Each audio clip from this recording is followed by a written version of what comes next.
আর্থিক সংকট ও স্পন্সরহীনতায় wheelchair cricket বিশ্বকাপে অংশগ্রহণ অনিশ্চিত বাংলাদেশের।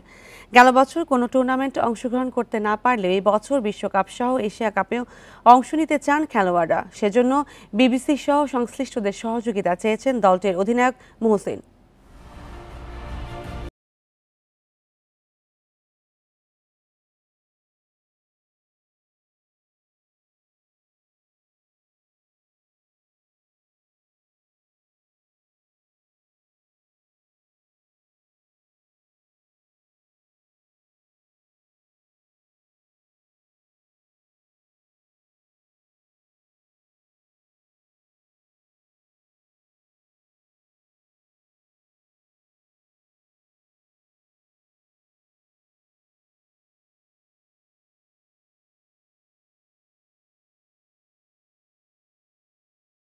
ক্রিকেট বোর্ড থেকে লাস্ট আমরা 2023 সেপ্টেম্বর যে এশিয়া কাপ ছিল সেই এশিয়া কাপে আমরা মাত্র 4 লক্ষ টাকা একটা সহযোগিতা পেয়েছি ক্রিকেট বোর্ড থেকে। আর বড় একটা সহযোগিতা আমরা পেয়েছি ক্রিকেট বোর্ড থেকে 2019 সালে 20টা স্পোর্টস হুইল চেয়ার। নির্ধারিতভাবে যে আমাদেরকে কেউ সহযোগিতা করবে এখন পর্যন্ত কিন্তু কেউ এগিয়ে আসেনি আমাদের পাশে।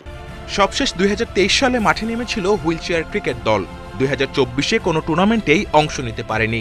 সামনে এশিয়া কাপ ও প্রথমবারের মতো বিশ্বকাপে খেলার সুযোগ বাংলাদেশের।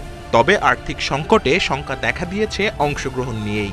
কারো কাছ থেকে পজিটিভ এখনো পর্যন্ত কোনো সাড়া পাইনি এবং আমরা আসলে আমাদের প্লেয়াররা প্রতিনিয়ত যোগাযোগ করতেছে যে ভাই আমাদের যে টুর্নামেন্টগুলো অ্যানাউন্সমেন্ট আসছে বাট এই টুর্নামেন্টগুলো আদৌ কি আমরা খেলতে যেতে পারবো কিনা। মেন ক্রিকেট টিম যেই ফ্যাসিলিটিগুলো পাচ্ছে আমরা সেই ফ্যাসিলিটি চাই না। আমাদের অল্প কিছু ফ্যাসিলিটি যদি দেওয়া হয় আমরা কিন্তু অনেক ভালো কিছু করতে পারবো। বাংলাদেশ হুইলচেয়ার ক্রিকেট দল যদি পর্যাপ্ত সুযোগ সুবিধা ও প্রস্তুতির সময় পায় তাহলে বিশ্বকাপে ভালো করার সম্ভাবনা অনেক বেশি। দলের প্রতিভা, মানুষের শক্তি ও অভিজ্ঞতা রয়েছে যা সঠিক পরিকল্পনা ও সহযোগিতা পেলে সাফল্য এনে দিতে পারে। সংসদ ভবনের পশ্চিম পাশে ফিজিক্যালি চ্যালেঞ্জড খেলোয়াড়দের জন্য একটি মাঠ বরাদ্দ হলেও সমন্বয়হীনতায় সেটাও আলোর মুখ দেখেনি।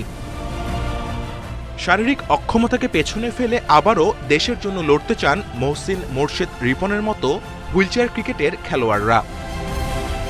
Kamrul Hasnat, independent news, Dhaka.